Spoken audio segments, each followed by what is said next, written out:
तो hello guys, कैसे आप सब। मैं भी अच्छा हूँ और हम आज करने वाले हैं हमारे प्यारे सिम्बू के साथ हाइड एंड सीक प्रैंक। और ये देख रहे हैं आप, ये हमारी बहुत काम की चीज है इस वीडियो में।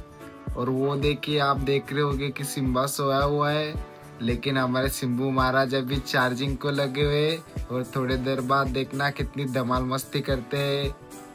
इस वीडियो में हमें लगने वाली है ये खूबसूरत चादर और उसके साथ थॉर का हथौड़ा। और ये दबा की मुझे किसकी याद आई आपको पता है? अबे ठरकी वो बचपन की। और मैंने आपसे कहा था कि सिम्बू चार्जिंग पे लगा हुआ है, तो चलिए सिम्बू क्या कर रहा है मैं आपको बताता हूँ। चलिए